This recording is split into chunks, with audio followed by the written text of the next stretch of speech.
Hey guys, whoa.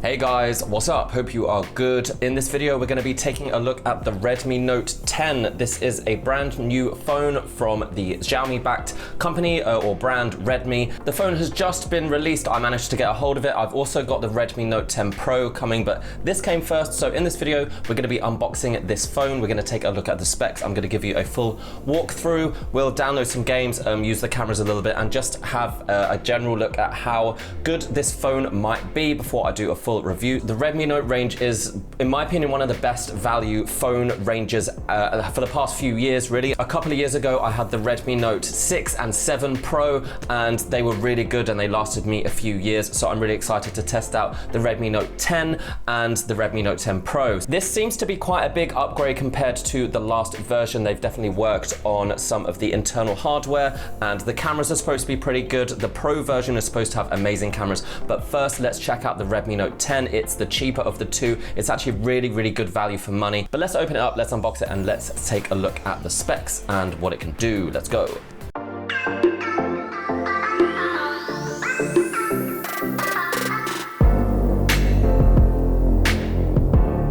The Redmi Note 10 was released just a few weeks ago, and it is the latest version of this very popular lineup of smartphones from this mid-range brand. Now let's go into the specs of this phone, because I actually think it's pretty impressive. The Redmi Note 10 features a 6.43-inch AMOLED color display with a resolution of 1080 by 2400 pixels, with an 83.5% screen-to-body ratio and a pixel density of 409 ppi. It's powered by a Snapdragon 678 processor, and you have the option of 4 or 6 gigabytes of RAM. You also have the option of 64 gigabytes of internal memory or 128 gigabytes. Overall, the internal specs, as in the chipset, CPU, GPU, are reasonably powerful for a phone of this price. Bearing in mind, this is a phone that costs around $200 or just over £200. It features 4 cameras in total. The main quad cameras feature a 48 megapixel f1.8 sensor, an ultra wide angle 8 megapixel sensor, a 2 megapixel macro sensor, and a 2 megapixel depth sensor. For video, it can shoot 4K at 30 frames per second, as well as 1080p at 30 and 60 frames per second. The front-facing camera is a 13 megapixel f2.5 wide-angle lens, which can shoot 1080p at 30 frames per second. It features stereo speakers, a 3.5mm jack, an infrared port, USB-C, Bluetooth 5.0, and GPS. It features a side-mounted fingerprint sensor, an accelerometer, a gyroscope, and a compass.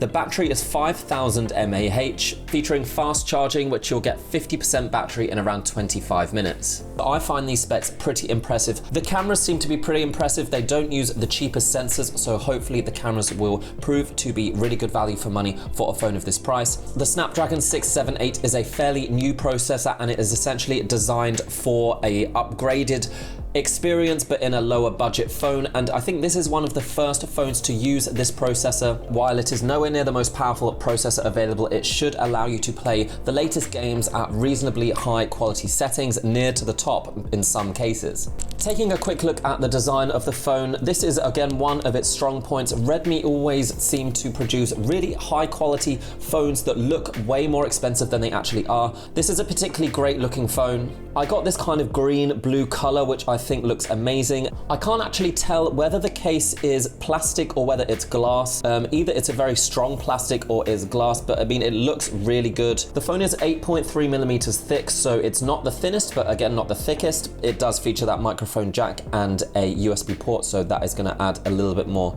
to the thickness, which I think is worth it. I don't particularly need a super thin phone. At 6.43 inches, this is a kind of normal, I guess, phone size these days. I mean, I guess 5 years ago, this would have been a massive phone, but phones have been getting bigger and bigger. So this is big enough to display everything you want, but also small enough to hold comfortably in one hand. I don't have any problem with my particularly childlike hands, so if I can manage it, I'm sure you'll be able to too. What makes this phone kind of special is the Super AMOLED display, which has a reasonably high resolution, a very high pixel density, 409. The screen looks amazing. Again, for a phone that's around $200, this is a pretty impressive screen. I prefer AMOLED screens screens because you get that deeper black, and I think the colors then pop better. Darker areas are actually dark rather than having that black light always shining. So I prefer these kind of screens as opposed to LED. I guess that's a matter of personal opinion. So just my first impressions, the phone seems to be really good value for money.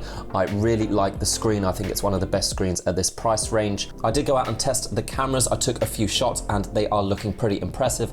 I am very pleased with how the shots turned out, especially the wide angle lens and the 48 megapixel option, allowing you to crop into these images and retain as much detail as possible. But everything just looks really sharp, pretty vibrant. The colors look pretty accurate. Obviously, they're not going to beat a phone that costs $1,000, £1,000. What lets the phone down on first impressions is the fact that there's no NFC. That would have made this pretty much the perfect phone for me. While the chipset and GPU, CPU are pretty good for the price, they are not the most powerful. There are definitely better options out there for just a little bit more money, but it can still play games at pretty high graphical quality. Like I played a little bit of COD Mobile on this phone, as well as some other games. Automatically loaded high quality settings, high quality graphical settings.